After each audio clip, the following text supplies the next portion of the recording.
नमस्कार, मैं हूं नवीन मिश्रा और आप देखना शुरू कर चुके हैं the news garage.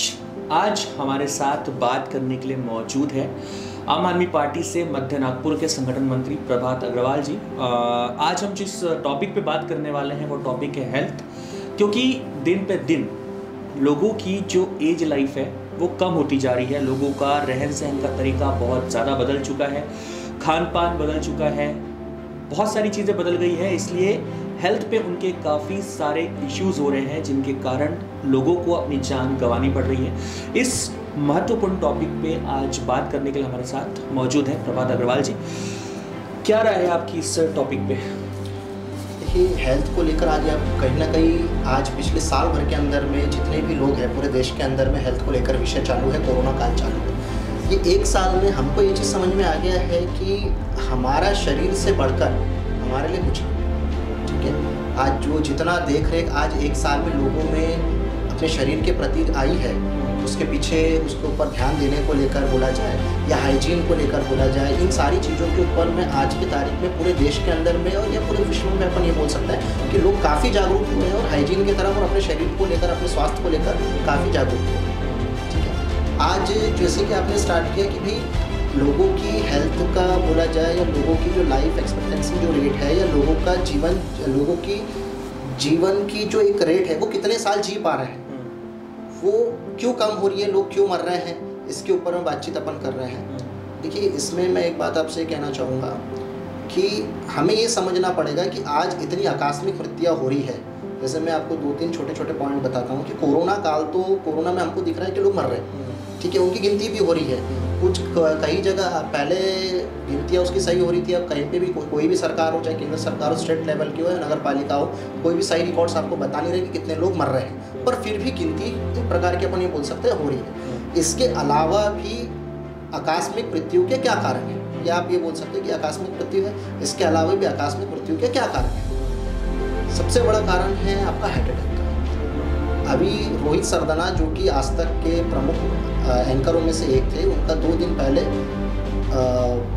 Heart attack के कारण मृत्यु। अब हार्ट अटैक के कारण 40 साल का व्यक्ति अगर हार्ट अटैक के कारण मर रहा है, जिसकी 2 छोटी बच्ची है, एक बीवी है, इतना बड़ा प्रतिष्ठित व्यक्ति अगर मर रहा है देश के अंदर में, तो इसके लिए रिस्पॉन्सिबल कौन है, ये हमें चर्चा करना पड़ेगा। क्योंकि अगर हार्ट अटैक के पैमाने अगर देश के अंदर में बढ़ रहे हैं तो इसके लिए रिस्पॉन्सिबल कौन है? इसके ऊपर में बड़े पैमाने में चर्चा होना चाहिए। पर कहीं ना कहीं मैं ये समझता हूँ कि जो राष्ट्रीय स्तर का भी मीडिया है, कहीं ना कहीं उनका ध्यान उतना उस तरफ में नहीं है जितना होना चाहिए। ठीक है, आज क्योंकि इतना बड़ा पत्रकार मरा है तो कम से कम अब हेल्थ को लेकर हमारे देश में उतने बड़े पैमाने में जागृति आनी चाहिए कि हमारी क्या गलती हुई है, हमारी क्या गलती हुई है, हमें इस पर फोकस करना चाहिए। आज पिछले 30 साल या पिछले 20 साल या पिछले 15 साल को लेकर जाया जाए तो हमें ये समझ में आएगा कि पिछले 30 साल, 15 साल, 20 साल में कुछ तो ऐसी गलतियां हुई है जिस कारण से हमारे देश में हार्ट अटैक के प्रमाण इतने बढ़ गए। 2015 से लेकर 2020 तक के जो रिपोर्ट एक जो है उसको रिपोर्ट का उसका ये कहना है कि 2015 से लेकर 2020 के बीच में देश के अंदर में 40% हार्ट अटैक के प्रमाण बढ़े हैं इन 5 सालों के अंदर। और इनकी जो औसत आयु है 42% लोगों की जो औसत आयु है वो है 18 से 40 साल के लोगों के बीच में। इसका मतलब हिंदुस्तान के जवान आदमी का हार्ट कमज़ोर हो रहा है, हिंदुस्तान का जो युवा वर्ग है उसका दिल जो है वो कमज़ोर हो रहा है। अब ये कमज़ोर क्यों हो रहा है, इस पर हमें चर्चा करना पड़ेगा। भाई प्रॉब्लम है, हमें दिख रहा है कि भैया हार्ट के प्रॉब्लम है, लंग्स के प्रॉब्लम है, या आपका किडनी के प्रॉब्लम है, किडनी फेलियर हो रहा है, सारी चीज़ें हो रही है। अभी 12 दिन पहले मेरे खुद के ससुर जी किडनी फेलियर के कारण एक्सपायर हो गए।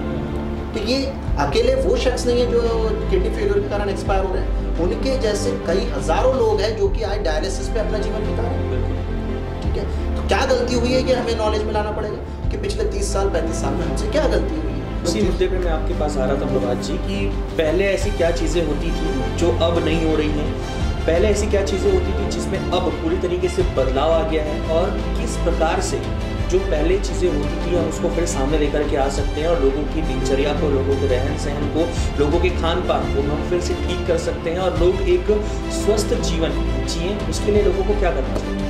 अभी फिलहाल देखिए अपना जैसे अपन हार्ट की जो बात कर रहे हैं कि हार्ट के पेशेंट्स जो जिस तरीके से बढ़ रहे हैं, हार्ट के पेशेंट्स क्यों बढ़ रहे हैं? क्या कारण है हार्ट के पेशेंट्स बढ़ रहे हैं? लोगों का बोलना है कि कोलेस्ट्रॉल लेवल आपका बढ़ रहा है, जो डॉक्टर्स एक्सपर्ट्स बोलते हैं कोलेस्ट्रॉल लेवल बढ़ रहा है। कोलेस्ट्रॉल लेवल जो बढ़ता है वो वनस्पति घी के कारण, ठीक है, और जो आप गलत तेल खा रहे हो उसके कारण। अब गलत तेल अगर आ रहा है तो बाजार में मिल कैसे रहा है? पहले मेरे पिताजी या पहले जो मेरे दादाजी के टाइम पे जो तेल बनता था वो कहीं ना कहीं घर में हमारे यहाँ बनता था, या घानी का हम तेल खाते थे। अब ये हो गया है कि हमने, क्योंकि हमारे को उस तेल को निकालने के पीछे मेहनत नहीं करना, इसलिए हम बाजार से खरीद के लेकर आ रहे हैं। इतना बड़ा व्यक्ति भारत का जो कप्तान रहा, सौरव गांगुली जी को हार्ट अटैक आया 1.5 महीने पहले। जब इतने बड़े व्यक्ति को अगर हार्ट अटैक आ रहा है, जो कि एक स्पोर्ट्स पर्सन है, इतना हेल्थ की तरफ वो ध्यान देते हैं, वो व्यक्ति को अगर हार्ट का प्रॉब्लम आ रहा है और हार्ट अटैक आ रहा है, और जिस कंपनी का वो ऑयल खा रहे थे, खुद ऑयल कंज्यूम कर रहे थे, वो उसका वो एडवर्टीजमेंट भी कर रहे थे। तो क्या आज की तारीख में जो विज्ञापनों के अंदर में जितने भी खाने के पदार्थों का हमको बताया जा रहा है वो सही में हमारे को कंज्यूम करने लायक है, ये हमें सोचना पड़ेगा, ठीक है। अब थोड़ा सा मैं आपको इसमें पीछे ले जाना चाहूँगा।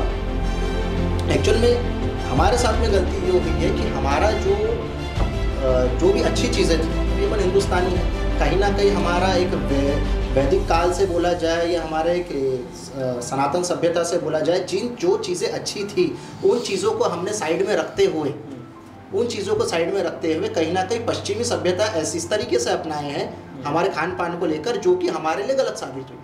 पहली चीज़ तो आपको ये समझना पड़ेगा, जब अंग्रेज़ जब इस देश में आए तो इस देश को तोड़ने के लिए उन्होंने हमको ये समझाने के लिए कि तुम लोग जो संस्कृति में जी रहे हो, ये संस्कृति तुम्हारी गलत है, हम जो वेस्टर्न कल्चर लेकर आ रहे हैं, जो मैं बता रहा हूँ वो सही है, तुम गलत हो, ठीक है। उन्होंने छोटी चीज़ों में आपको नीचा दिखाना चालू किया, आपको ये बताना चालू किया कि तुम्हारी ये सारी चीज़ें गलत है, चाहे आपके पूजा पाठ को लेकर हो, चाहे आपके रोज की दिनचर्या को लेकर हो। उस टाइम पर या अभी से 30 साल पहले, 40 साल पहले भी अगर आप रेशो देखोगे तो हिंदुस्तान का 90-95% व्यक्ति जो था वो किसान वर्ग था। वो किसान क्या करता था, सुबह बरोबर 5 बजे उठता था, ठीक है, 5 बजे उठा, अपना जो भी उसको दिन सुबह की जो क्रियाएं करनी थी वो किया, दातुन लिया, दातुन करते करते अपना वो खेतों में गया, खेतों में करने के बाद में जो उसको क्रिया वहाँ की निपटाना था, निपटाने के बाद में अपने खेतों में जो भी उसको बुआई का काम है, कटाई का काम है, वो अपने दिनचर्या में लग जाता था। दोपहर के टाइम पे बरोबर उसके घर से कोई ना कोई आता था, उसके लिए खाना लेकर आता था, वो किसान वहाँ पे बैठ के अपना खाना खाने के बाद में 3, साढ़े 3, 4 बजे बरोबर वो खेतों से अपने निकल जाता था घर की। फिर उसके बाद में घर में गया, घर में जाने के बाद में गपशप किया, लोगों से बातचीत किया, भजन कीर्तन जो भी उनको मनोरंजन का साधन होता था ये करता था। 8, साढ़े 8 बजे बरोबर खाना खा के वो सो जाता था। इसका मतलब उसकी जो दिनचर्या थी वो दिनचर्या एक्यूरेट थी, प्रॉपर थी। उस दिनचर्या को कहीं ना कहीं बाद में जब बाहरी ताकत अपन बोल सकते हैं या वेस्टर्न कल्चर बोल सकते हैं, वो कहीं ना कहीं उसको ये बताया गया कि भाई तू गलत कर रहा है, ठीक है। अब इसका मैं एक छोटा सा उदाहरण दूंगा कि ये बात मैं जो कह रहा हूँ, ये बात मैं ऐसी क्यों कह रहा हूँ। ABCD की हमारी किताब होती है, हमें बचपन से पढ़ाया गया, A for apple, B for ball, C for cat, D for dog. उसी तरीके से हमको ये बोला गया G for gentleman. A for apple में A बना हुआ है, सामने में एप्पल बना हुआ है, B बना हुआ है, B सामने में बॉल बना हुआ है। उसी तरीके से G बना हुआ है, उसके सामने जेंटलमैन बना हुआ है। जेंटलमैन कौन व्यक्ति है? जेंटलमैन वो व्यक्ति जिसने सर पे हैट पहना है, गले में टाई पहना है और शरीर के ऊपर में बूट पहना है, पैरों में और जैकेट पहना हुआ है। टाई बूट, सूट बूट पहनने वाला, आपने बच्चे के दिमाग में ये डाल दे कि जो टाई बूट पहन रहा है वही व्यक्ति जेंटलमैन है। और जो तेरे पिताजी जो खेत में काम कर रहे हैं, जो सुबह उठ रहा है, बरोबर जा रहा है, अपने पूरे परिवार की जिम्मेदारी संभाल रहा है, हर चीज कर रहा है टाइम टू टाइम, वो व्यक्ति जेंटलमैन नहीं है। मतलब वो धोती कुर्ता पहन के या धोती पहनकर किसानी कर रहा है तो वो व्यक्ति जेंटलमैन नहीं है। तो हम में आ गई है कमतरी की भाव कि हमने जो हमारा था उस चीज को हमने ये समझ लिया कि ये चीज दूषित है, ये चीज गलत है। बाहर के जो व्यक्ति ने हमको समझाया वो चीज सही है, ठीक है। अब अपन आते हैं हमारे हेल्थ पे कहाँ से इसका इफेक्ट हुआ, इस पे स्टेप बाय स्टेप मैं वही चाह रहा था कि आज हम लोग क्या डिस्टिंग्विश करके लोगों को बताएं कि हम पहले क्या करते थे और अभी हम क्या कर रहे हैं, जिससे जो हमारी हेल्थ इश्यूज हैं उसमें कमी आए और लोग स्वस्थ जीवन जिए। पहले क्या होता था?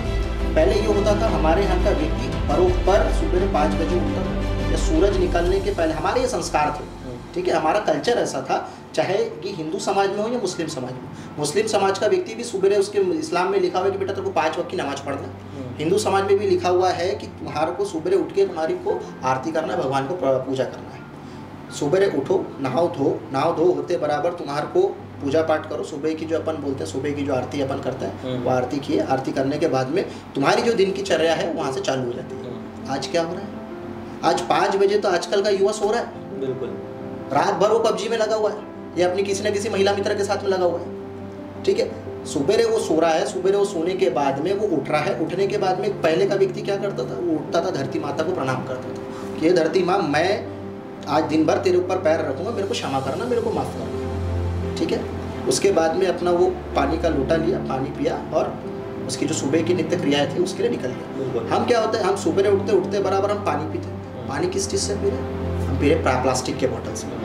ठीक है, प्लास्टिक कितना हानिकारक है, कैंसर के लिए कितनी बड़ी तादाद में उसका जिम्मेदार है, कैंसर के लिए जिम्मेदार है, ये सब जानते हैं, सब इस चीज़ को समझ भी रहे हैं, फिर भी जानबूझ के अनदेखा कर रहे हैं, उसका उपयोग उस तरीके से कर रहे हैं। फिर आगे बढ़ रहे हैं, आगे बढ़ने के बाद में हम ब्रश कर रहे हैं। ब्रश किस चीज़ से कर रहे हैं? उसी ब्रश से कर रहे हैं जिसके ऊपर में प्लास्टिक के वायर वो लगे हुए, कण लगे हुए।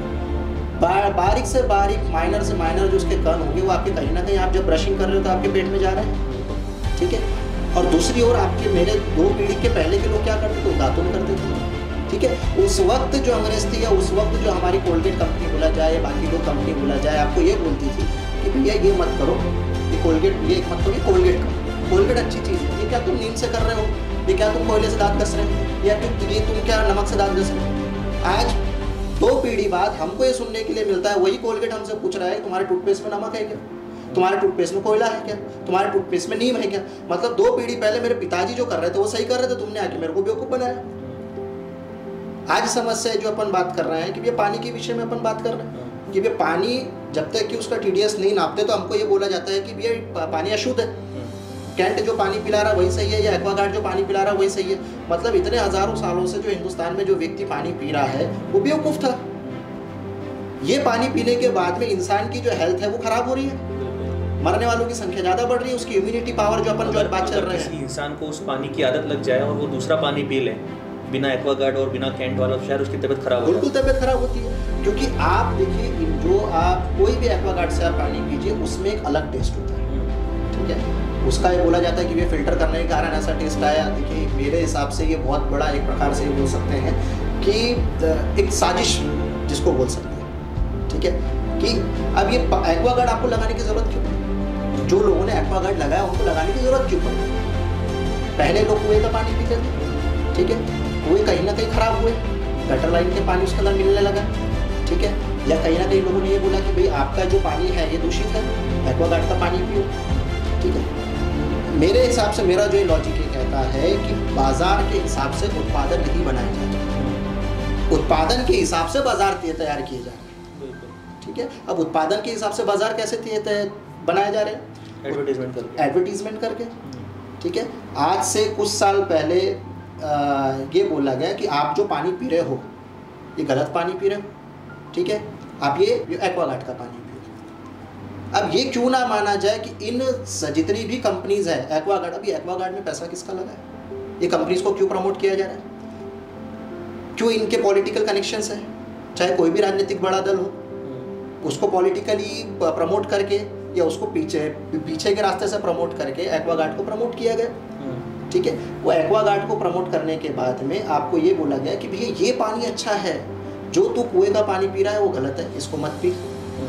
ठीक है, आज जो चल रहा है, आज क्या चल रहा है? आज अगर मैं और आप, अगर अपन लोग बैठे हैं या आप किसी भी अपने परिवार के साथ में बाहर जा रहे हो, 20 रुपए की पानी की बोतल आप खरीद के पी रहे हो, तो ये आपकी समझदारी नहीं है, ये हमारी मूर्खता है कि जो सनातन धर्म को मानने वाली जो जनता है ना हिंदुस्तान की, वो अगर खरीद के पानी पी रही है, खरीद के पानी पीना ये हमारा लॉजिक ही नहीं है। हमारे लिए पानी फ्री होना चाहिए और शुद्ध पानी होना चाहिए, साफ सुथरा पानी होना चाहिए। वो साफ सुथरा पानी की, लेकिन वो साफ सुथरा पानी, वो शुद्ध पानी हर किसी कोने में तो मौजूद नहीं रहता। अगर आदमी प्यासा है तो उसे कहीं ना कहीं से पानी का सेवन करना ही होगा। बिल्कुल करना है। पानी का अगर सेवन करना है तो आपको जिम्मेदारी किसकी है? जिम्मेदारी सरकार की। पहले चीज़ ये तो हमें क्लियर करना पड़ेगा, आपके इर्द गिर्द अगर कोई चीज़ अच्छी है तो उसके लिए जिम्मेदार सरकार है, कोई चीज़ अगर बुरी है तो उसके लिए भी जिम्मेदार सरकार है। पॉलिटिकली विल पावर जो उसको अपन कहते हैं वो पूरी की पूरी जिम्मेदार होती है किसी भी चीज़ को अच्छी रखने के लिए समाज में, किसी भी चीज़ को खराब रखने के लिए समाज में। अब ये पर्सपेक्टिव से इस पर निर्भर करता है, इस सोच पे निर्भर करता है कि आपके इर्द गिर्द जो नेता है वो किस तरीके के हैं, कौन सी सोच के हैं। कोई अगर नेता अगर आपका नगर सेवक है, सिर्फ वो इतना अच्छा है कि सिर्फ वो अपने यहाँ के गटर लाइन साफ करा दे, नाली साफ करवा दे, नाले की सफाई करवा दे, कचरा हटवा दे, अगर उतना अच्छा है तो उससे वो काम लो। पर अगर उस व्यक्ति को अगर आपने नागपुर की पॉलिसी मेकिंग के लिए अगर बिठा दिया, यकीन मानिए शहर का बेड़ा गर्क होगा जो आज हो रहा है। ठीक है, तो जो अपन पानी के विषय पे जो चर्चा कर रहे हैं कि पानी जितना ज़रूरी है, ठीक है, ज़रूरी उससे ज़्यादा ज़रूरी ये है कि वो हमें रिजनेबल चीज़ पे मिले, प्राइस पे मिले, और साथ ही साथ में ईमानदारी से जो हमें मिलना चाहिए वो मिले। इसमें शासन और प्रशासन में जो लोग बैठे हैं इस चीज़ पे कैसे काबू वो पा सकते हैं जिससे लोगों तक सही चीज़ जाए, गलत चीज़ बिल्कुल ना जाए? क्योंकि अगर सही चीज़ जाएगी तभी वो लोग सही चीज़ों का अनुसरण कर पाएंगे, अगर सही चीज़ जाएगी ही नहीं तो फिर अनुसरण कैसे करेंगे वो सही चीज़ों का? तो इस पे क्या राय है आपकी? शासन और प्रशासन की ही पूरी राय है, पूरी जिम्मेदारी उन्हीं की है, शासन और प्रशासन, क्योंकि बिना उनके देख रेख किया, बिना, क्योंकि देखिए वो अगर अपन बात करें शासन की, अगर बात किया जाए तो शासन ही पूरी, क्योंकि हमने उसको चुना है, उनकी रिस्पॉन्सिबिलिटी कि पानी, अच्छी शिक्षा, अच्छा स्वास्थ्य, अच्छी आपको दवाइयाँ, मेडिकल फैसिलिटी, ये सारी चीज़ें आपको उस पर मिलना चाहिए, ये उनकी जिम्मेदारी। अभी आप मुझे एक बात बताइए, पूरा 7 महीना कोरोना काल के बाद में पूरा 7 महीना आपको मिला था कि आप अपने हेल्थ सेक्टर को ठीक कर सकते थे? ठीक है, गए साल अप्रैल में अगस्त महीने के बाद से कोरोना का जो प्रमाण था वो काफ़ी कम हो गया था, जो कि इस साल मार्च के पहले हफ्ते तक के था, दूसरे हफ्ते तक के था। ठीक है, उसके बाद में इसका मतलब 7 महीना आपको कोरोना ने संभलने का मौका दिया। बिल्कुल ठीक है, पर आपने क्या तैयारी की? केंद्र सरकार ने जो 2021-22 का जो बजट आया, वो बजट के अंदर में टोटल बजट का 2.25% पैसा हेल्थ सेक्टर के लिए डिक्लेयर किया, जो कि गए साल से 100% अबव था। इसका मतलब गए साल सिर्फ 1.25% इनका पूरे टोटल बजट का पैसा इन्होंने एलोकेशन किया था। जबकि नेशनल स्टैंडर्ड क्या कहते हैं, इंटरनेशनल स्टैंडर्ड्स क्या कहते हैं, वर्ल्ड वाइड क्या कहा जाता है? वर्ल्ड वाइड ये कहा जाता है कि आपको किसी भी देश को 6 से 8% आपका टोटल बजट का हेल्थ सेक्टर पे खर्चा होना चाहिए। आप नहीं कर रहे हो, और ये स्थिति जैसे गए साल सिर्फ 1.25% थी। इसका मतलब जब से ये गवर्नमेंट है, या इनके पहले भी केंद्र में गवर्नमेंट होगी, चाहे अभी भाजपा की गवर्नमेंट है, उसके पहले कांग्रेस की गवर्नमेंट थी, तो कहीं ना कहीं हेल्थ सेक्टर को लेकर इस देश के ऊपर में बैकलॉग है। आज व्हाट्सएप पे चल रहा है कि भाई एकदम से बीमारी आ गई है, थोड़ा सब्र करो, एकदम से बीमारी आ गई है, समय निकल जाएगा तो आपको सारी चीज़ें ठीक हो जाएगी, ऐसा हो जाएगा, वैसा हो जाएगा। आपको 7 महीने समय दी थी कोरोना ने, बीमारी ने। हो सकता है अभी ये लहर ठीक हो जाए, अगले साल भी ये स्थिति हो सकती है, भगवान ना करे हो जाए, कोरोना अगर फिर लौट के आता है अगले साल, तो आपको अभी से तैयारी रखना है। आपके पास में ऑक्सीजन, अब ऑक्सीजन की बात कर रहे हैं कि ऑक्सीजन ये स्टेट संभाल नहीं पा रहा है, फलाना स्टेट उससे संभल नहीं रहा है, फलाना स्टेट उससे संभल नहीं रहा है। ऑक्सीजन एलोकेशन की पूरी जिम्मेदारी केंद्र सरकार की है कि कहाँ ऑक्सीजन मिलना चाहिए, कितना उसका एलोकेशन होना चाहिए, कितने प्लांट लगने थे। हम अभी अगर राजनीति में आए हैं तो मैं आपसे ये सवाल करना चाहूँगा, क्योंकि आप आम आदमी पार्टी से जुड़े हुए हैं। दिल्ली में अरविंद केजरीवाल जो दिल्ली के मुख्यमंत्री हैं, उन्हें काफ़ी तकलीफ़ों का सामना करना पड़ रहा है आज की तारीख में। उन्हें कहा जा रहा है कि खुद का ऑक्सीजन प्लांट आपने क्यों अभी तक के नहीं लगाया, खुद आप लोगों ने प्रोडक्शन क्यों नहीं किया।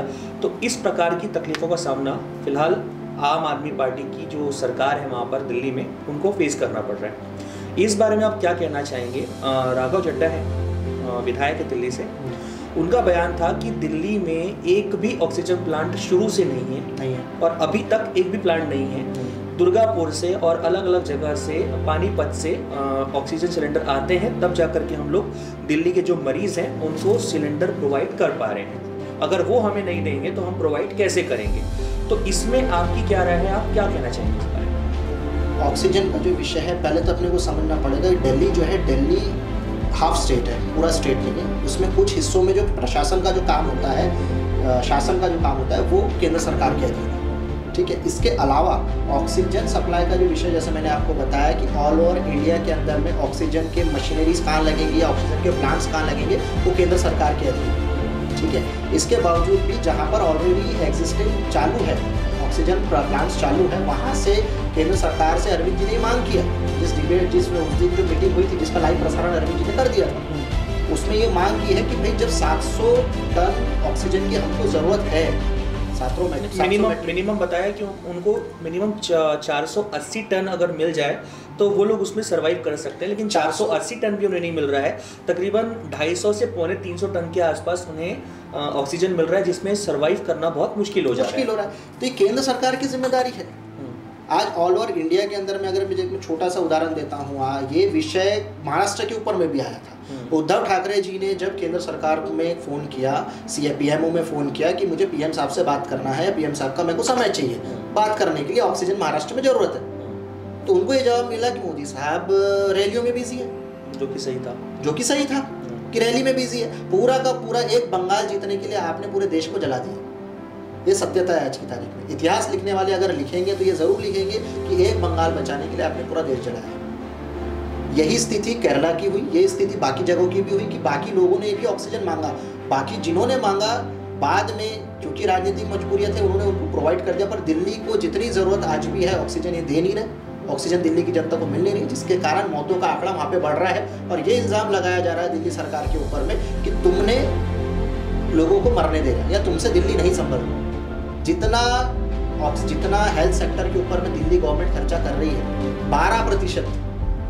12% का ये आंकड़ा है पिछले 6 साल से, जब से दिल्ली में अरविंद केजरीवाल जी की सरकार है, 12 से 13% टोटल बजट। आम आदमी पार्टी के एक विधायक है जिन्होंने अभी हाल फिलहाल में 1 या 2 दिन पहले मांग की है कि दिल्ली में राष्ट्रपति शासन लग जाना चाहिए, तो उनकी इस मांग को कहाँ तक के सही मानते हैं? राष्ट्रपति शासन उनका कारण, उनका बोलने का एक वक्तव्य ये था क्योंकि केंद्र सरकार जो काम है, केंद्र सरकार, देखिए क्या होता है कि मैं मरता हुआ नहीं देख सकता किसी को, कोई आपके सामने अगर मर रहा है तो आप नहीं देख सकते, ठीक है। अगर आपको ये लग रहा है, आप मेरे को, मैं आपसे बोल रहा हूँ कि भाई उसके लिए गाड़ी ला ले, भाई उसके लिए गाड़ी ला ले, भाई उसके लिए गाड़ी ला ले, ठीक है, आपको ये लग रहा है कि इसका क्रेडिट मेरे को मिल जाएगा, अच्छा ठीक है, आपको ये लग रहा है कि इसका क्रेडिट अगर मैंने गाड़ी ला के दिया तो इसका क्रेडिट अरविंद केजरीवाल को मिल जाएगा, इसलिए मैं गाड़ी नहीं ला के दूंगा इसको, बिल्कुल, ठीक है। तो इसलिए मैंने आपसे ये बोल दिया कि भैया ठीक है, तू ला ले, तू कर ले इस चीज़ को। लेकिन इसमें तो मीडिया में इस प्रकार से दिखाई जा रही है इस चीज़ को कि आम आदमी पार्टी में ही एकजुटता नहीं है। आम आदमी पार्टी का एक विधायक बाहर निकल करके बोलता है कि भैया हमारी दिल्ली सरकार को आम आदमी पार्टी नहीं संभाल पा रही है, इसलिए आप यहाँ पर एक राष्ट्रपति शासन की घोषणा कर दी जाए। इस बारे में क्या कहेंगे? उसका बोलने का पर्सपेक्टिव अपने को समझना पड़ेगा, वो क्या बोलना चाह रहे हैं कि भैया मैं मेरे यहाँ की पब्लिक को मरते हुए नहीं देख सकता। जो एक MLA है उसने क्या बोला कि भाई मैं मेरे यहाँ के पब्लिक को मरते हुए नहीं देख सकता। आपको जो अरविंद केजरीवाल जी ने इसके पहले कईयों बार बोला, अरे आपको जो करना है करो, पूरा क्रेडिट आप ले लो, पर दिल्ली की जनता को पानी पिलाओ। बीच में पानी के क्राइसिस हुए थे, उसके पहले पॉल्यूशन के क्राइसिस हुए थे। अरविंद केजरीवाल ने कहा था चुनाव में घूम घूम के हम ये बोलेंगे कि ये चीज़ मोदी साहब ने करके दी, ये चीज़ केंद्र सरकार ने करके दी। केंद्र सरकार को हमको बधाई देते केंद्र सरकार को कि केंद्र सरकार ने ये चीज़ करके दिया। इसके पहले कई विषयों को लेकर अरविंद केजरीवाल जी ने बोला हमको आप इस चीज़ का ये मत बनाओ, हमको आप क्रेडिट चाहिए आप ले लो, हम चुनाव में घूम घूम के बोलेंगे मोदी जी के कारण, उनको क्रेडिट ले दो। वही चीज़ है कि जब वो व्यक्ति उसको दिख रहा है कि उसके सामने में इंसान मर रहे हैं, उसके कॉन्स्टिट्यूएंसी के लोग मर रहे हैं, मेरे को क्रेडिट नहीं चाहिए, मोदी जी आप बचा लो, जाओ आप क्रेडिट ले लो, हमें कोई दिक्कत नहीं है। आने वाले जो MCD के जो चुनाव हैं, तो अगले साल मार्च महीने के अंदर में जब हमारे नगर पालिका के चुनाव रहेंगे, दिल्ली के अंदर में MCD के चुनाव रहेंगे, उसको ध्यान में रखते हुए सारी राजनीति, गंदी राजनीति केंद्र के अंदर में मोदी सरकार कर रही है दिल्ली के साथ, और ये पूरा देश देख रहा है कि ये क्या कर रहा है। आप एक आम जन की बात, अगर आप नागपुर में जाएंगे, आप घूमेंगे, एक सामान्य व्यक्ति के पास में आप जाएंगे, उससे पूछेंगे कि दिल्ली के अंदर में जो हो रहा है क्या ये सही कर रही है केंद्र सरकार, उसको बिल्कुल समझ में आ रहा है कि जो केंद्र सरकार कर रही है, जिस तरीके का ऑक्सीजन उसको मिलना चाहिए था या जिस तरीके की सहूलियत उसको मिलनी चाहिए थी। 12% दिल्ली सरकार का बजट है हेल्थ का, किसी राज्य का है देश के अंदर नहीं है, क्योंकि आपकी नीयत नहीं है। नीयत क्यों नहीं है, इस पर भी बात करते हैं अपन। नागपुर के अंदर में आप हेल्थ सेक्टर क्यों नहीं सुधार रहे? बीजेपी बैठी है, 1.5 साल पहले तक के तीनों जगह बीजेपी थी, शहर के अंदर में भी, महानगर पालिका में बीजेपी थी, स्टेट के अंदर बीजेपी थी, केंद्र के अंदर भी बीजेपी थी। पूरी बीजेपी नागपुर से चलती है, RSS का गढ़ नागपुर में है, उसके साथ साथ में बड़े हमारे हैवी वेट मंत्री नागपुर से है, गडकरी साहब महाराष्ट्र के CM नागपुर से थे, उसके बावजूद भी हेल्थ सेक्टर क्यों बरोबर नहीं है? नागपुर के अंदर में आज इतनी मौतें क्यों हो रही है? नागपुर के महापौर 70, 80, 100 के आसपास आंकड़े बताते हैं, जबकि मीडिया रिपोर्ट से कहती है और मीडिया के जानकार ये कहते हैं कि नागपुर के अंदर में कम से कम 400 से 500 मौतें रोज हो रही है। तो आपने अपना हेल्थ सेक्टर क्यों नहीं सुधारा? नागपुर का जो हेल्थ सेक्टर है वो क्यों नहीं सुधारा? उसके पीछे कारण है, वो ये कारण है कि नागपुर के इर्द गिर्द जितने भी 250 किलोमीटर के रेडियस में जितने भी बड़े मंत्री हैं, चाहे तुम्हारे छिंदवाड़ा के बड़े मंत्री हो या आपके काटोल के हो, अकोला के हो, अमरावती के हो, इधर साइड में तेलंगाना के जितने भी बड़े मंत्री हैं, इन सब के अस्पताल नागपुर। धनतोरी क्षेत्र के अंदर में जितने भी बड़े बड़े हॉस्पिटल्स हैं, जिनका भी नाम आपको लेना है, उन सभी हॉस्पिटल्स के अंदर में किसी न किसी बड़े मंत्री का या किसी न किसी बड़े नेता का पैसा लगा हुआ है।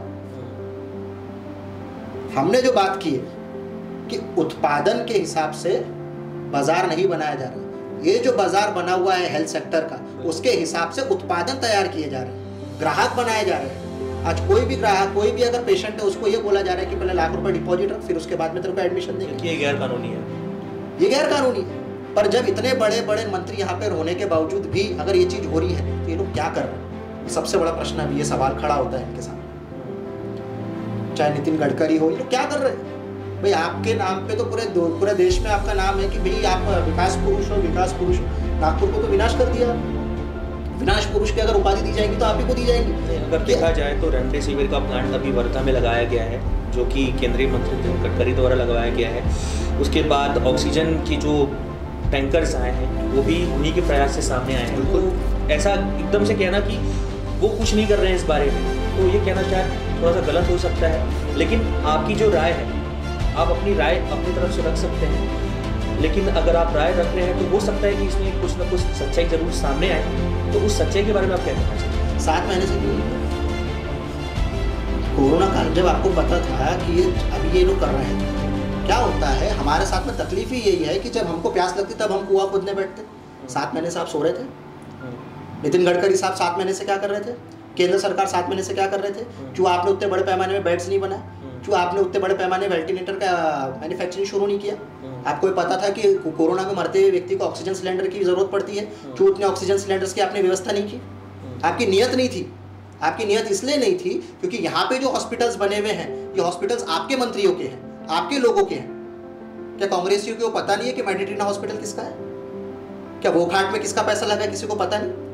ये सारी चीजें सबको पता है, पर इस बारे में कोई बोलेगा नहीं। बोलेगा इसलिए नहीं क्योंकि मिल बांट के खाना है। इसके पहले चाहे कांग्रेस का शासन हो या अभी भाजपा का शासन हो, या उसके पहले भाजपा का शासन था, अभी कांग्रेस का शासन, स्टेट में और केंद्र की अगर अपन बात करें तो मिल बांट के खाते हैं। गडकरी जी का स्टेटमेंट है खुद का कि 4 काम वो हमारे करते हैं, 4 काम हम उनके करते हैं। तो ये 4 काम हम और हम उनके करने का अर्थ क्या है? ये सारी चीज पब्लिक को समझती है। लेकिन फिर भी पब्लिक अगर कुछ सोच समझ करके वोट दे रही है, क्योंकि दूसरी बार गडकरी जी यहाँ से चुन करके आए हैं और दूसरी बार वही मंत्रालय उन्हें मिला है जो कि पिछले बार उन्हें मंत्रालय दिया गया था। इस बारे में क्या कहेंगे आप?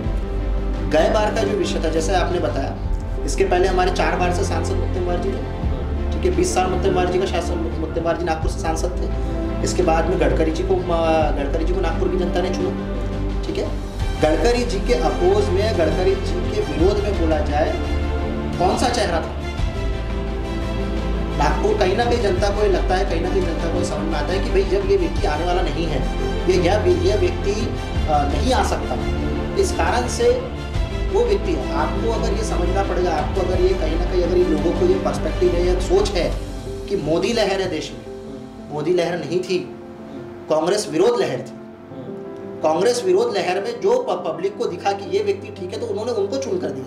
मोदी के विरोध में मोदी की लहर नहीं थी, वो कांग्रेस विरोध लहर थी। वही स्थिति है कि नागपुर के अंदर में पब्लिक के पास में ऑप्शन नहीं था, इसी कारण से गडकरी जी चुनकर आए। ठीक है, दूसरा अभी उनके मंत्रालय के विषय पे भी चर्चा कर लेते हैं। उनके पास में रोड एंड ट्रांसपोर्ट मिनिस्ट्री का मंत्रालय है। ठीक है, गए बार भी था, ये बार भी है। नागपुर के अंदर में इतने बड़े पैमाने में जो रोड बन रहे हैं, आप देख रहे हो कि हर गली गली में जाके रोड बन रहे हैं। 90% रोड ऐसे बन रहे हैं जहाँ पे सड़कों की आवश्यकता ही नहीं थी।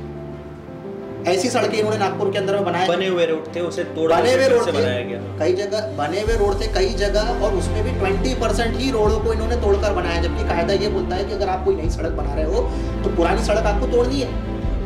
आपने बिना तोड़े उसको नई सड़क के ऊपर में लेयर पे लेयर सीमेंट के ऊपर में चढ़ा दिए। सीमेंट की लेयर पे लेयर आप चढ़ा रहे हो, सामने वाले का जो वहाँ पे रहने वाला व्यक्ति है उसका घर नीचे कर दिया आपने, सड़क ऊपर कर दी। इसके बाद में दूसरा जो आपने जो मेन इशू है कि लोगों का जो हेल्थ के ऊपर में सीमेंट का कितना गहरा प्रभाव पड़ता है सबको पता है, कितना बुरा प्रभाव उसका पड़ता है सबको पता है। उसके बाद में पानी का वाटर लेवल आपने डाउन कर दिया। जब इतने बड़े पैमाने में आप सीमेंट का रोड बना रहे हो, सीमेंट का पूरे जगह पे जहाँ नहीं है वहाँ पे भी आपने सीमेंटीकरण कर दिया। अच्छे खासे रोडों को तोड़ के बनाया, जो रोड जहाँ पे रोड की ज़रूरत नहीं थी, रोड अच्छे थे, उसके ऊपर भी आपने बनाया। ये क्यों बनाया? पब्लिक सवाल करती है, नागपुर की जनता आज सवाल कर रही है गडकरी साहब से और महानगर पालिका में कि जो अच्छे रोड थे उनको रोड को आपने तोड़ के क्यों बनाया। अब हमारे क्षेत्र में, मेरे क्षेत्र से महापौर जी खुद आते हैं, नगर सेवक है महापौर जी की और मेरी तीखी बहस हुई थी इस विषय में कि आप ये अच्छे खासे रोड को क्यों बना रहे हो। तो महापौर साहब का कहना ये था कि बेटा ये जो रोड हम बना रहे हैं इससे आने वाले 5 साल सिक्योर हो जाएंगे। मतलब सर ये तो रोड अभी अच्छी है, आप इसको क्यों बना रहे हो?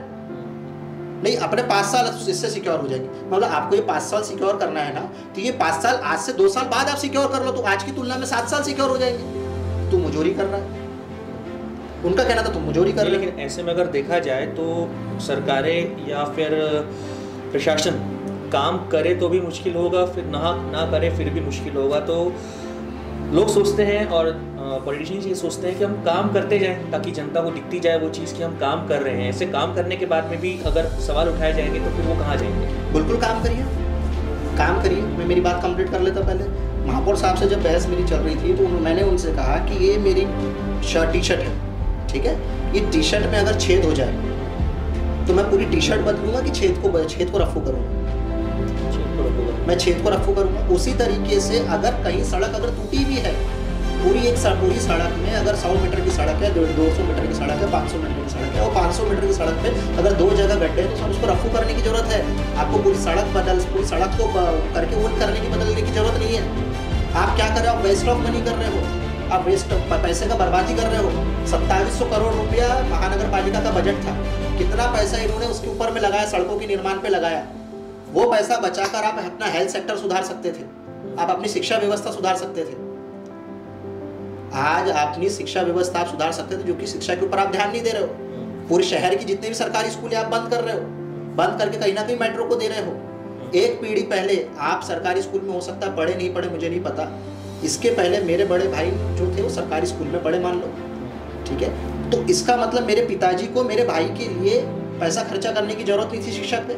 आज मेरा भतीजा जो है वो जैन इंटरनेशनल में पढ़ता है, 11,000 महीने की फीस है उसकी। तो इसका मतलब एक पीढ़ी पहले जो मेरे पिताजी के ऊपर में शिक्षा को लेकर खर्चा नहीं था वो मेरे भाई के ऊपर है। 11,000 रुपये महीना उसको एक्स्ट्रा कमाना है।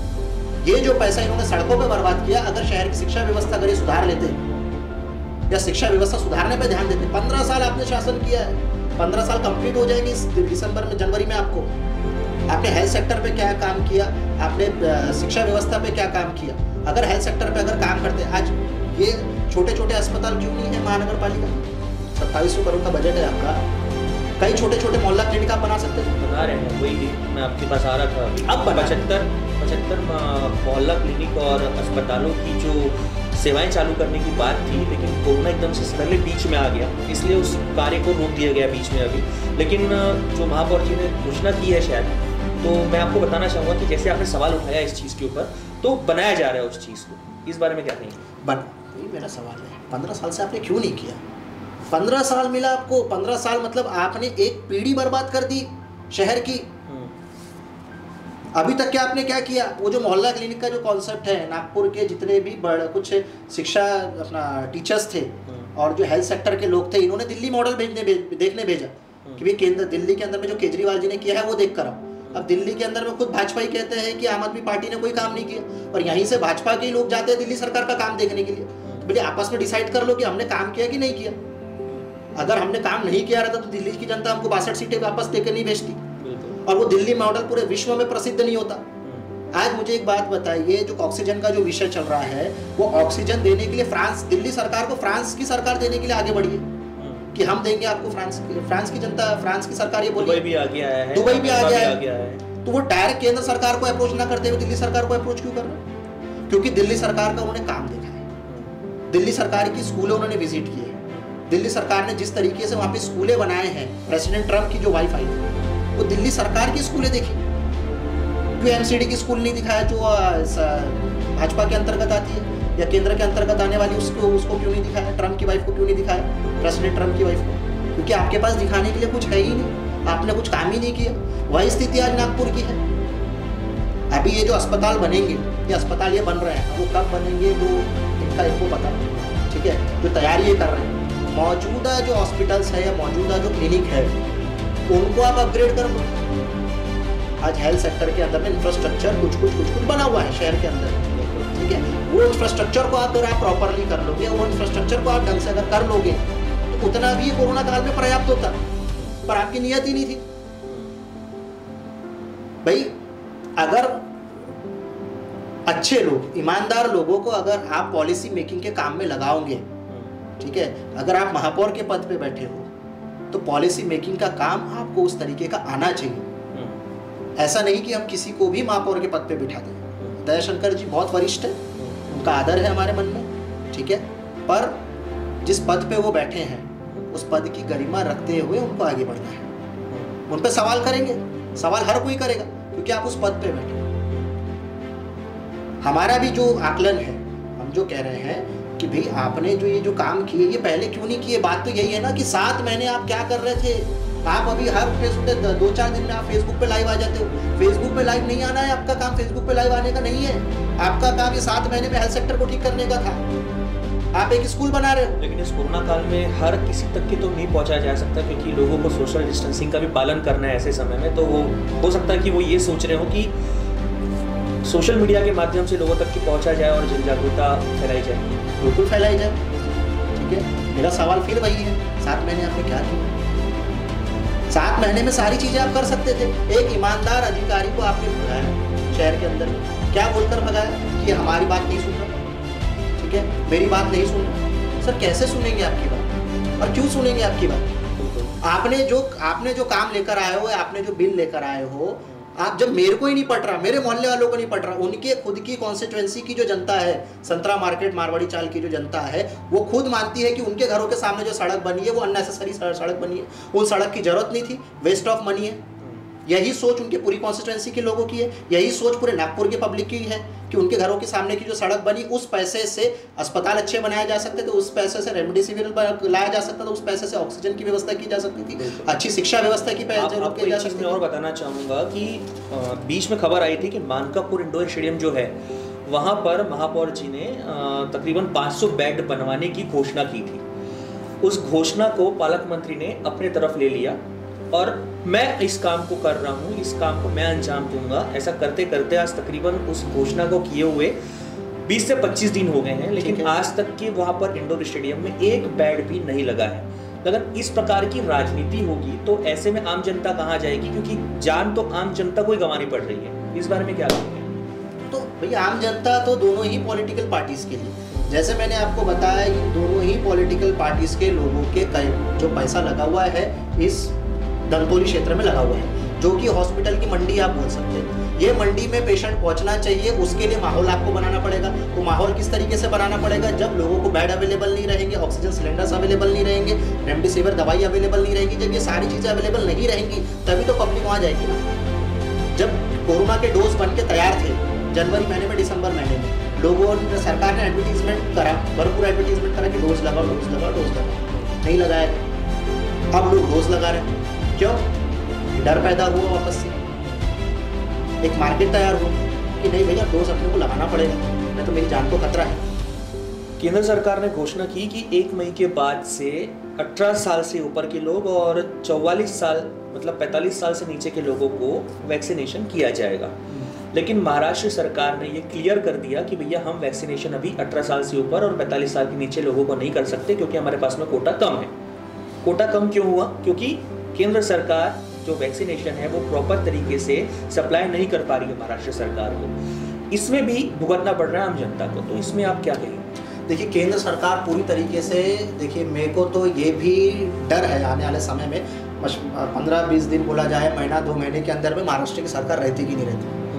क्योंकि केंद्र सरकार में जो लोग बैठे हैं, हमारे अमित शाह जो गृह मंत्री हैं वो, या देश के प्रधानमंत्री हो, ठीक है, ये कहीं ना कहीं सरकार गिराने में एक्सपर्ट है। और इसमें गलती इनकी नहीं है, ये भी मैं आपको बोलूँ, इसमें गलती कांग्रेस की है कि कांग्रेस के अंदर में जो नेतृत्व है वो नेतृत्व खत्म हो चुका है, आज की तारीख में शून्य हो चुका है। अभी मान लीजिए सोनिया गांधी जी अगर प्रेसिडेंट है तो प्रेसिडेंट रहते हुए गांधी परिवार के अंदर में इनकी इसमें इतनी काबिलियत आज की तारीख में बची नहीं कि अपने नेताओं को संभाल पाए।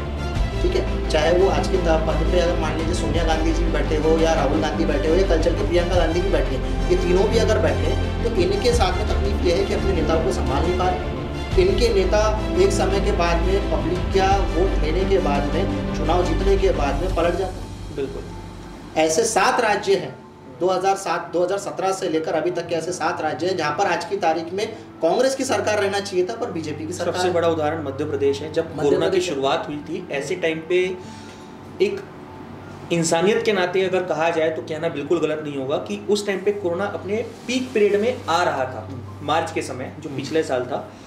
तो उस टाइम पे जो वहाँ पर कांग्रेस की सरकार मौजूद थी उसको गिराना और बीजेपी सरकार को वहाँ पर बिठाना इतना ज़्यादा ज़रूरी नहीं था जितना ज़्यादा ज़रूरी लोगों की जान को बचाना और कोरोना को देश से बाहर निकालना था। इस बारे में क्या कहेंगे? देखिए, वही पीरियड अभी वही चल रहा था जो उस गए साल जो स्थिति थी कोरोना की, वही स्थिति आज बंगाल में भी स्थिति है। ठीक है, इलेक्शन कमीशन या केंद्र सरकार चाहता तो ये बोल सकता था कि ठीक है, जब ये जो पीरियड है ये मिलकर हमको बीमारी से लड़ने का है, आपसे खींचतान करके मतलब नहीं है। अभी रुककर हम लोग पहले बीमारी से लड़ लेते, चुनाव तो चलो बाद में भी हो जाए। ये उदारवादी नीति के साथ अगर ये लोग आगे बढ़ते, दोनों ही पॉलिटिकल पार्टीज, तो दिक्कत नहीं जाती थी। उसके साथ में अगर इलेक्शन कमीशन का जो रोल है, इलेक्शन कमीशन की इसके अंदर में सबसे बड़ी गलती मैं मानूंगा कि इलेक्शन कमीशन ने इस समय ये समझा ही कैसे कि ये पीरियड सही है चुनाव करने के लिए। चुनाव करने के लिए पर्याप्त समय था ही नहीं। जब आखिरी के 4 चरण बचे थे बंगाल में, तो ममता बनर्जी और कांग्रेस और लेफ्ट पार्टी द्वारा इलेक्शन कमीशन से ये मांग की गई कि जो 4 चरण के चुनाव है उसे 1 चरण में निपटा करके खत्म कर दिया जाए, ताकि 4 बार लोग एक जगह पर बार बार एकत्रित ना हो और कोरोना ज़्यादा ना फैले। लेकिन फिर भी इलेक्शन कमीशन ने, जैसे आपने ये पॉइंट उठाया था, तो उस पॉइंट को नहीं माना और 4 चरण में ही चुनाव करवाया। इस बारे में क्या कहेंगे? इलेक्शन कमीशन की सबसे बड़ी गलती है। भाई क्या कारण है? आपको लोगों की जान से बढ़कर चुनाव होगा। लोगों की आज जान सबसे ज्यादा जरूरत है। अरे लोग ही नहीं बचेंगे तो चुनाव क्या करा लोगे आप? अब इसमें ये गलती भी जो है पब्लिक की भी, अपन ये बोल सकते हैं पब्लिक की भी गलती ये है कि वो नेताओं पे इतना ज्यादा भरोसा कर रहे हैं जो कि आज की तारीख में उनके लिए सही नेतृत्व दे ही नहीं सकते। आज नेताओं के लिए अगर बात किया जाए, मैं भी एक पॉलिटिकल पार्टी से हूँ, पर कहीं ना कहीं ग्राउंड रियलिटी में हम लोगों को बाकी कंपेरेटिवली नेताओं के तुलना में हम लोगों को पीठ पीछे भी और सामने भी ज़्यादा सम्मान मिलता है कि हाँ आप लोगों ने काम करके बताया। ठीक है, आज कोई भी पॉलिटिकल पार्टीज हो, एक आम जन, उसके लिए आपके टीवी के माध्यम से, कैमरा के माध्यम से बोलना चाहूँगा, एक बूथ लिस्ट के अलावा कुछ नहीं है। ठीक है, एक बूथ लिस्ट होती है, वो बूथ लिस्ट के अंदर में ये होता है कि भैया ये बूथ लिस्ट के अंदर में 1000 से 1200 वोटर्स है। ठीक है, ये 1000 से 1200 के वोटर्स के अलावा आम जन के लिए, नेताओं के लिए आप कुछ भी नहीं हो। अगर वो बूथ लिस्ट में से 10, 15, 20, 25 लोग कम भी हो जाएंगे तो आने वाले समय में फिर बढ़ जाएंगे। पर आपके परिवार के लिए आपको सब कुछ हो, आपको आपके परिवार को बचाना है, आपकी जान आपको बचाना है, क्योंकि आपके परिवार के लिए सब कुछ हो और परिवार के लोग आपके लिए सब कुछ है। ये सोच को ध्यान में रखते हुए रोज लोगों को घर से निकलना पड़ेगा।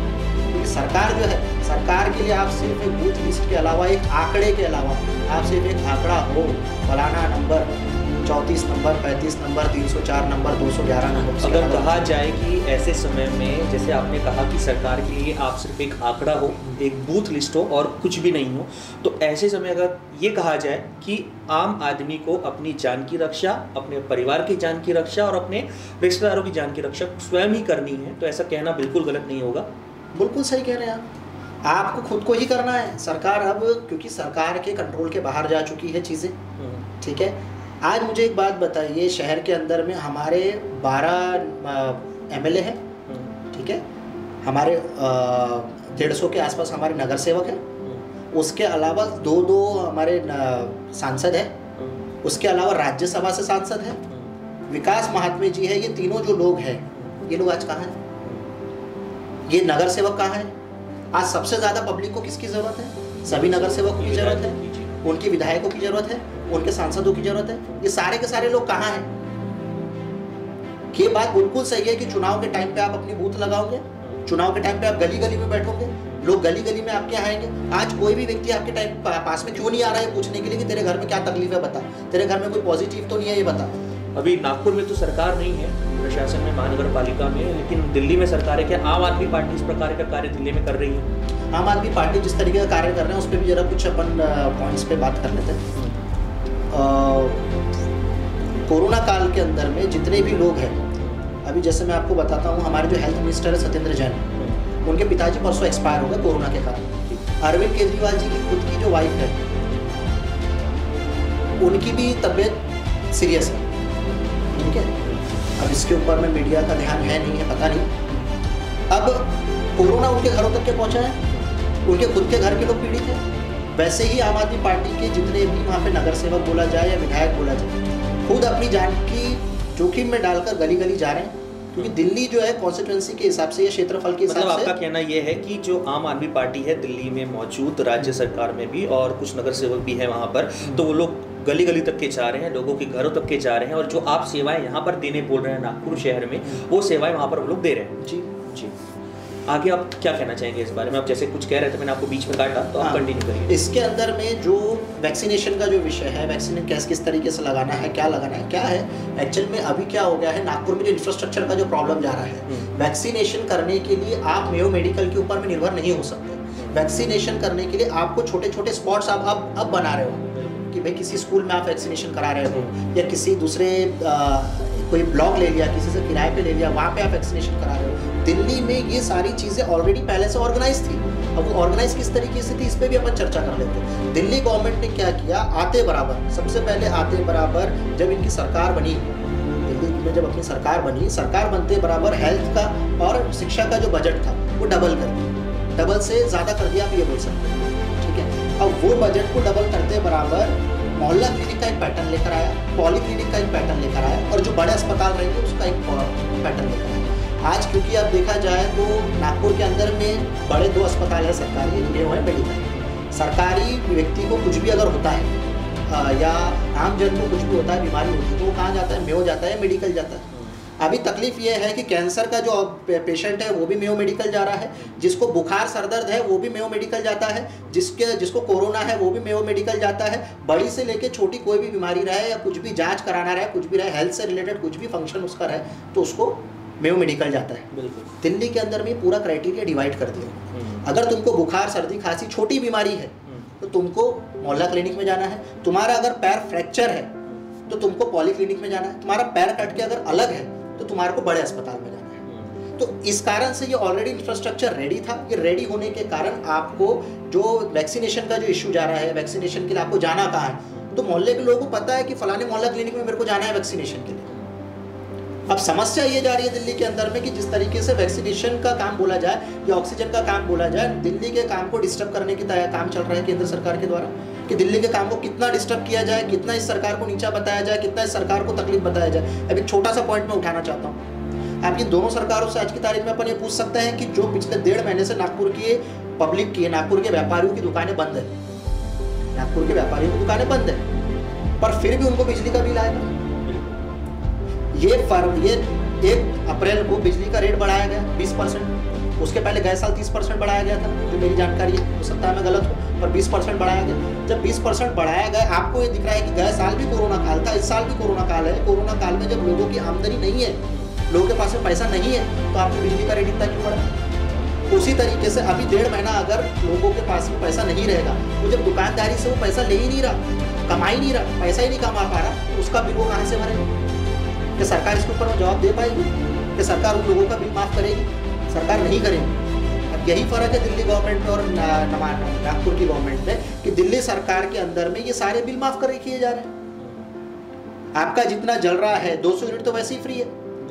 अरे जो व्यक्ति, अब कैसा होता है, जो व्यापारी है, व्यापारी को तो उसकी दुकान का बिल भी उसी को भरना है, उसके घर का बिल भी उसी को भरना है। दिल्ली के अंदर में ये सहूलियत है, कम से कम घर का बिल तो पूरा माफ़ है उसको, अगर 200 यूनिट के नीचे जला रहा है तो। यहाँ पे तो पूरे पैसे आपको भरना है। और सबसे ताज्जुब के बात कि हिंदुस्तान में सबसे महंगी बिजली हम खरीद रहे हैं, और सबसे बड़े बड़े पावर प्लांट भी हमारे यहीं चल रहे हैं। ठीक है, बिजली का जो विषय है वो स्टेट गवर्नमेंट का है। अब हमें ये भी समझना पड़ेगा कि जो बिजली का जो विषय है ये क्या है। 10 साल पहले आपको ध्यान में होगा कि बिजली को प्राइवेट में दे दिया गया। ये बिजली जो प्राइवेट में दी गई वो किसको दी गई? और दिया किससे? उस समय गवर्नमेंट जो थी वो थी कांग्रेस में। मेरा बोलने का मतलब ये है कि बिजली का विषय है या कोई भी विषय है, हमारे लिए तो कांग्रेस भी उतनी ही पूरी शासक है जितनी ही भाजपा है। चोर चोर मौसेरे भाई के दोनों, हमारे लिए दोनों ही वैसे, ठीक है। पॉइंट बात यह है कि जब बिजली प्राइवेट में दी गई उस समय महाराष्ट्र के अंदर में कांग्रेस की सरकार थी, और दी किसको गई? वो दी गई सुभाष चंद्र गोयल को। सुभाष चंद्र गोयल कौन है? जी न्यूज़ के मालिक है, आप जानते हैं, ठीक है, जी मीडिया के मालिक है, और आज की तारीख में राज्यसभा से सांसद है बीजेपी से। तो एक कांग्रेस की सरकार बीजेपी के व्यक्ति को नागपुर के अंदर में बिजली सप्लाई की वितरण की जिम्मेदारी दे रही है, और वो बीजेपी के जो सांसद आज बने हुए हैं, बीजेपी के व्यक्ति के रूप में अब जाने जाते हैं, उनके पास में पूरे हिंदुस्तान में लगभग 25 से ऊपर अलग अलग शहरों की बिजली वितरण की जिम्मेदारी है। तो एक कंपनी को इतने शहरों की, पहली बात तो बिजली वितरण की जिम्मेदारी आप कैसे दे सकते?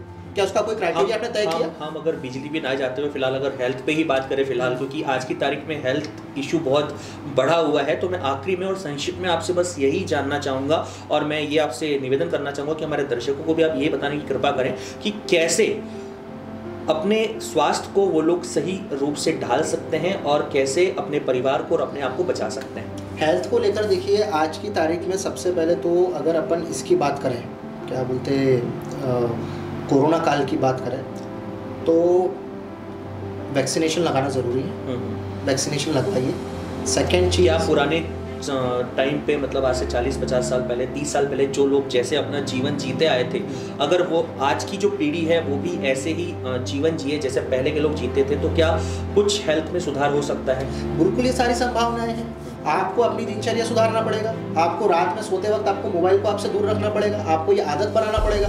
आज अपने को ये लगता है कि लोग अकेलेपन में हैं, आज मोबाइल होने के कारण उनका अकेलापन दूर हुआ है, ठीक है। पर अकेलापन दूर होने के साथ साथ आपके शारीरिक क्षमताओं के ऊपर में, आपके शरीर के ऊपर में जो दुष्प्रभाव पड़ रहे हैं, इसके तरफ भी आपको ध्यान देना पड़ेगा। पहले के लोग जिस तरीके से जीवन बिताते थे, आज भी कुछ लोग हैं, कुछ एक्टर्स मुझे पता है जो कि मोबाइल यूज़ आज भी नहीं करते, इस समय में भी मोबाइल यूज़ नहीं करते। कारण क्या है? उनको पता है कि इससे क्या है दुष्परिणाम, ये उनको पता है, और उसके बावजूद भी वो उस चीज़ को इस्तेमाल नहीं करते। और पर ऐसा नहीं है कि वो आज अपनी इंडस्ट्री में सक्सेस नहीं है, फिर भी सक्सेस है। पर आज की तारीख में ये हमें समझना पड़ेगा कि मोबाइल से दूरी हम मतलब इतना नहीं बना सकते, पर कोशिश ज़रूर कर सकते हैं, ठीक है। तो जिस तरीके का जीवन आज हम लोग जी रहे हैं, जिस तरीके का दिनचर्या हम लोग जी रहे हैं, जो अच्छी चीज़ें हैं हमें वो करना पड़ेगा, अपने जीवन में डालना पड़ेगा। टाइम पर उठना पड़ेगा, टाइम पर सोना पड़ेगा। जो चीज़ें गलत है, हम क्या खा रहे हैं उस पर भी कॉन्सेंट्रेशन करना पड़ेगा। जितना हम बाहर का आज खाना खा रहे हैं, बाहर का वो क्या सामने वाला किस तरीके से लेकर आ रहा है, किस तरीके से उसको पका रहा है, क्या उसके अंदर डाल रहा है, क्या नहीं डाल रहा है। आज क्या हो गया है कि हमको हेल्थ की तरफ ध्यान ना देते हुए हमारे को अच्छा क्या लगता है, टेस्ट में अच्छा क्या है, हम टेस्ट के पीछे भाग रहे हैं, हेल्थ के पीछे नहीं भाग रहे। यही कारण है जिस कारण से आज हमारे को शरीर के अंदर भी जो तकलीफें हो रही है। आज अगर 10 साल का बच्चा, 12 साल का बच्चा भी अगर डेंटिस्ट के पास जा रहा है, तो कुछ ना कुछ तो गलत हुआ है। 30 सालों में उस चीज़ को हमको बदलना पड़ेगा। जैसे कि आपने देखा और सुना कि हेल्थ इश्यूज़ काफ़ी ज़्यादा इंडिया में, महाराष्ट्र में और नागपुर हमारे शहर में काफ़ी ज़्यादा बढ़ रहे हैं, तो इसका ध्यान हमें स्वयं ही रखना है। ये थे प्रभात अग्रवाल जी, जिन्होंने आज काफ़ी सारी जानकारियाँ हमें हेल्थ से रिलेटेड और बाकी सारी चीज़ों से भी रिलेटेड दी है और आपको भी दी है। उम्मीद करते हैं कि आपको हमारा प्रोग्राम ज़रूर पसंद आया होगा। आप बने रहिए द न्यूज़ गैरेज के साथ।